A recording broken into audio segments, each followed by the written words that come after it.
Hola mis queridos hackers, hoy vamos a hablar de uno de los temas más importantes que debe saber un desarrollador, que es cómo guardar contraseñas. Pero en este caso vamos a hablar de diferentes maneras en cómo no deberías hacerlo, porque hay muchos desarrolladores ahí afuera que cometen estos errores porque no entienden cuáles son las cosas que deben tener en cuenta a la hora de guardar este dato tan importante.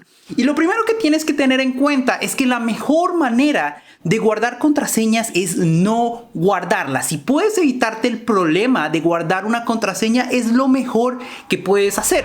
Pero en casi todos los sistemas vas a tener que guardarlas de alguna manera. Casi todos los sistemas tienen algún tipo de login que involucra email y password. Pero también existen otras maneras de loguearte, como utilizar tu teléfono o utilizar alguna cuenta de Facebook o de Google o de Apple. Pero bueno, comencemos a hablar de cómo no deberías guardar las contraseñas. Comencemos por la manera más clásica y ofensiva de guardar una contraseña. El amiga, date cuenta de las contraseñas, y es guardarlo como texto plano.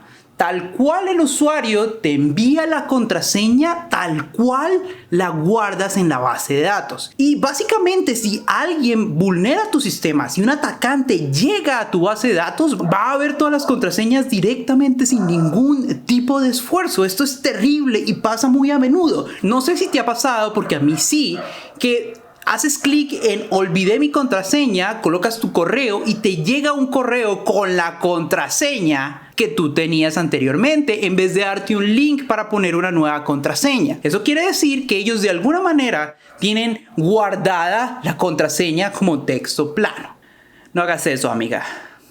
La segunda manera que se inventaron las personas es, bueno, no debo guardarla como texto plano, entonces puedo guardarla encriptándola. Vamos a utilizar una llave de encriptación y un algoritmo de encriptación para hacer que las personas no puedan ver directamente esta contraseña, y cuando yo necesite revisar si un usuario existe o no, simplemente la desencripto y comparo que los valores sean iguales. Y yo sé que suena mejor, suena más seguro, pero sigue siendo muy mala idea. Si ya vulneraron tu sistema, si ya accedieron a tu base de datos, ¿qué te hace creer a ti que no van a acceder a tu llave de encriptación? Y si ellos acceden a la llave de encriptación que estés usando para las contraseñas, básicamente perdiste todas las contraseñas. Adivinar qué algoritmo estás utilizando para encriptar esas contraseñas es muy fácil. Simplemente pruebas con todos los que puedas y ya. Es muy mala idea utilizar este sistema. Ok, entonces la gente se empezó a preguntar, bueno, ¿qué puedo hacer mejor? Y empezaron a utilizar algoritmos de hashing. ¿Qué es un algoritmo de hashing? Es una función matemática que se programa en un computador que solamente funciona en una vía. Tú tienes un texto, por ejemplo, password, y lo conviertes a algo diferente, que es un hash, una representación, una salida de esa función muy diferente a lo que tenías inicialmente. Y si en vez de colocar password, colocas password 1, el hash que vas a tener al final va a ser totalmente distinto. De esa manera evitas tener la contraseña, porque básicamente la pierdes para siempre. Tú no puedes retornarle al usuario la contraseña original que tenía porque no la tienes. Y cuando quieres verificar que un usuario efectivamente está dándote la contraseña correcta, simplemente hasheas esa contraseña y la comparas con el hash que tienes guardado en la base de datos. Pero esto de todas maneras no es suficiente por varias razones. La primera y más importante es que los algoritmos de hashing son vulnerables a algo que se llaman las tablas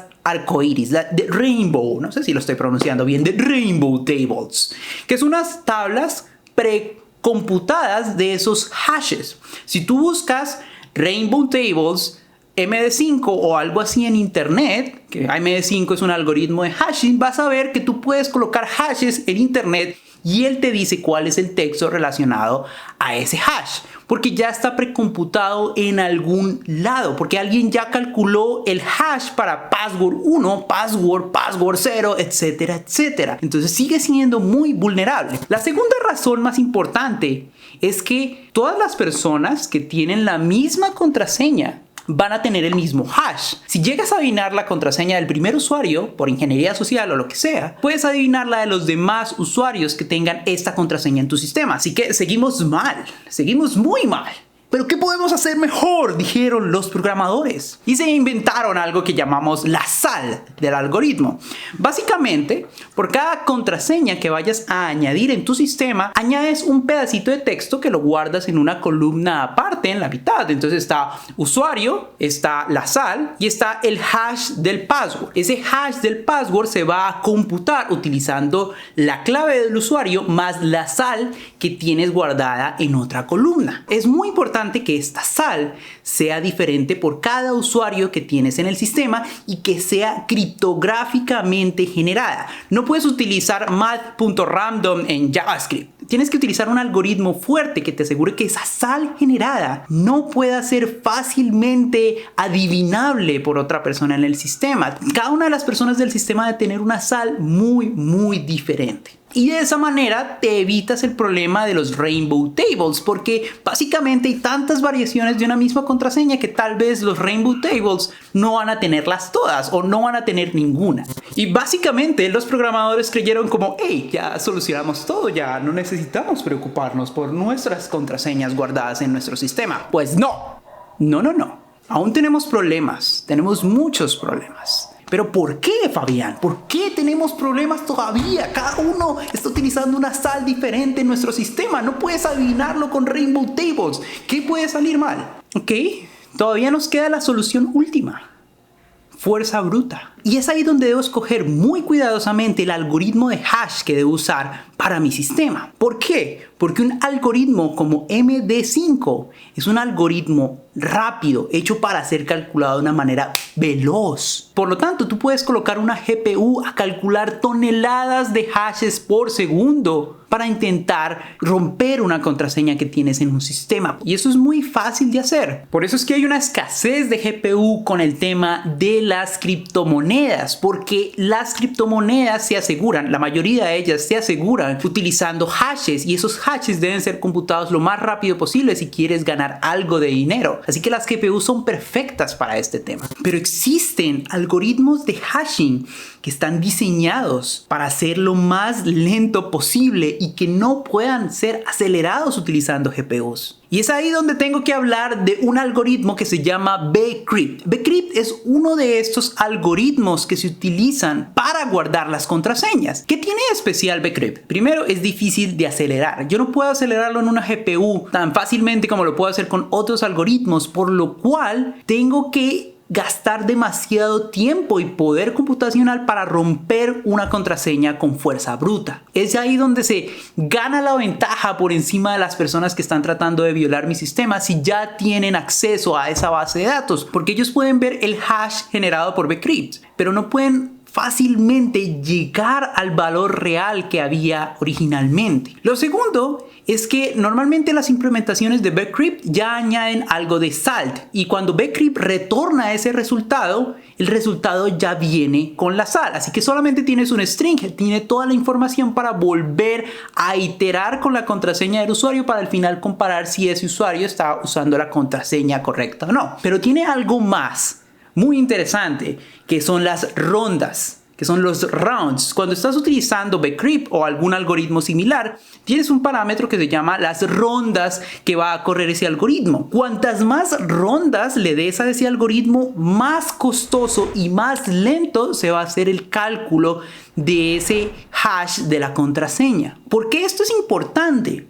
Porque hoy en día los computadores tienen una velocidad y en el futuro van a tener una velocidad mayor. Así que tienes que tener un algoritmo que sea a prueba del avance de ese poder computacional, para que cada vez que haya un salto en la tecnología, tú puedas utilizar este mismo algoritmo, solamente que con más rondas, para poder guardar las nuevas contraseñas de manera más segura. ¿Qué pasa con las viejas contraseñas? Bueno, no puedes cambiarlas, pero aún así, de nuevo, la información de las rondas también va a estar en el resultado del string de Bcrypt. Así que no tienes que preocuparte de que si cambias las rondas vas a tener que cambiar las contraseñas anteriores, porque toda esa información va a estar en lo que normalmente te dan las librerías de Bcrypt como resultado. Y es ahí donde es tan maravilloso Bcrypt y este tipo de algoritmos. En el caso de Node.js puedes utilizar la librería Bcrypt, que utiliza pues obviamente este algoritmo para hashear las contraseñas. En el caso que estés utilizando PHP, puedes utilizar la función hash password, que te va a hacer lo mismo con un algoritmo que creo que es el mismo o uno similar. Y cada uno de los lenguajes de programación probablemente tiene su librería que implementa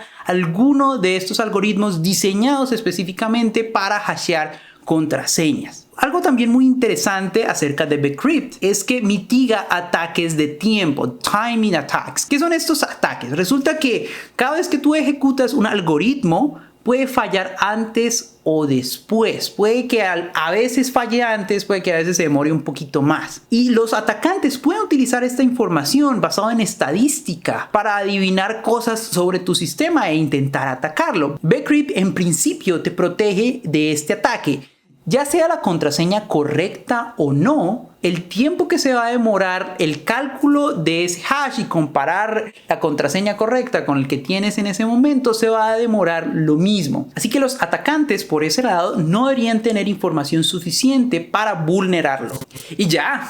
Así es como guardas contraseñas en una base de datos de manera segura como un desarrollador pro. Nos vemos en el próximo video, mis queridos hackers nómadas.